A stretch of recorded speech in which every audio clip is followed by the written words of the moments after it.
Cyber अपराध का शिकार हुई महिलाओं और छात्राओं को अब पुलिस स्टेशन जाने की ज़रूरत नहीं पड़ेगी। इसके लिए पिंक बूथ की व्यवस्था की गई है। वहां मौजूद ऑफिसर उनकी शिकायत को NCRP पोर्टल पर रजिस्टर्ड करेगा।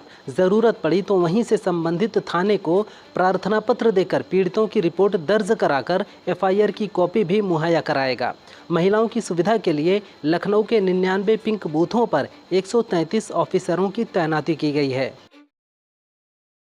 भारत पाकिस्तान के बीच सीज फायर और भारत की शानदार रणनीतिक जीत पर पूरा देश झूम रहा है। देशवासियों की इस खुशी को अब IPL में भी सेलिब्रेट किया जाएगा। IPL के समापन समारोह में भारत की जीत का जश्न मनाया जाएगा। इस दौरान सेना के शौर्य को सलाम किया जाएगा। इसके चलते समापन समारोह में तीनों सेनाओं के प्रमुखों के साथ ही CDS अनिल चौहान को भी आमंत्रित किया गया है। संभल सांसद जियाउर रहमान बर्क बिना नक्शे के मकान बनाने के मामले में फंस गए हैं। गलती मानते हुए उन्होंने कोर्ट से जुर्माना भरने के लिए 1 हफ्ते का वक्त मांगा है। बर्क ने SDM कोर्ट से जारी वारिसान प्रमाण पत्र के आधार पर नगर पालिका रिकॉर्ड में नाम दर्ज कराने की भी मांग की है। कोर्ट ने 500 रुपये जुर्माना लगाया है। दिसंबर से अप्रैल के बीच बर्क ने 10 से ज़्यादा बार तारीखें बढ़ाईं। 3 जून को अगली सुनवाई होगी। पाकिस्तान के इस्लामिक देशों को अपने पक्ष में लाने की रणनीति काम नहीं आई। ईरान में पाक PM शहबाज शरीफ और सेनाध्यक्ष असीम मुनीर की भारी कवायद के बावजूद संयुक्त प्रेस कॉन्फ्रेंस में सुप्रीम लीडर खामेनेई ने कश्मीर का नाम भी नहीं लिया। उन्होंने कहा, उम्मीद करते हैं कि भारत पाकिस्तान मिलकर शांतिपूर्वक सभी विवाद सुलझाएंगे। हालांकि ईरान ने पश्चिमी दबाव के बावजूद इजराइल के प्रति पाक के कड़े रुख की तारीफ की है। इजराइल ने कहा है कि हमास अमेरिकी युद्ध विराम समझौते को स्वीकार भी कर ले तो भी इजराइल की कोई सरकार ऐसे प्रस्ताव को स्वीकार नहीं कर सकती। हमास ने कथित तौर पर 70 दिवसीय युद्ध विराम, गाजा से इजरायली सेना की आंशिक वापसी और 2 समूहों में 10 बंधकों की रिहाई के प्रस्तावों पर सहमति जताई है। समझौता केवल हमास के सफाये के बाद ही होगा। अमेरिका ने भी साफ किया है कि उनके प्रस्ताव की शर्तें अलग थीं। PM नरेंद्र मोदी द्वारा शुरू की गई राहवीर योजना उत्तर प्रदेश में लागू कर दी गई है।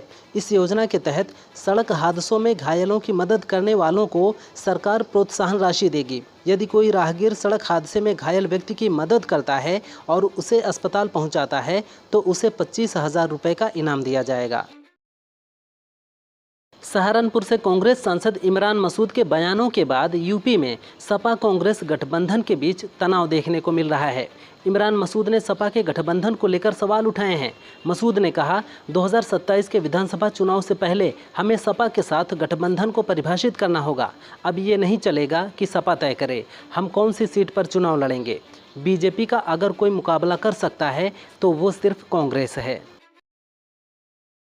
तेज प्रताप यादव को पार्टी से निकालने को अनुष्का के भाई आकाश यादव ने गलत बताया है।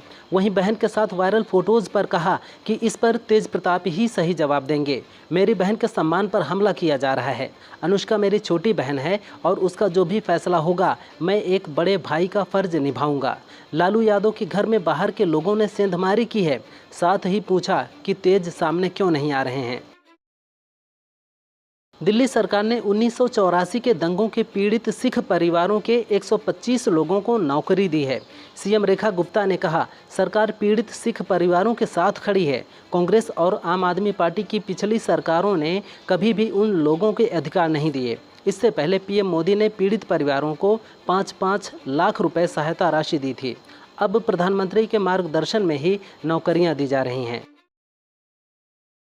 सपा मुखिया अखिलेश यादव ने बांके बिहारी मंदिर ट्रस्ट के गठन को लेकर बीजेपी पर गंभीर आरोप लगाया है। उन्होंने कहा कि मंदिरों को सरकारी प्रशासन के भ्रष्टाचार से बचाएं। सभी बड़े मंदिरों पर प्रबंधन के बहाने बीजेपी और उनके साथी अप्रत्यक्ष रूप से अपना कब्जा कर रहे हैं। जो परंपरागत रूप से सैकड़ों सालों से इन मंदिरों के प्रबंधन और संचालन में आस्था से अपने कर्तव्य निभाते आ रहे हैं, उनके अधिकार छीने जा रहे हैं।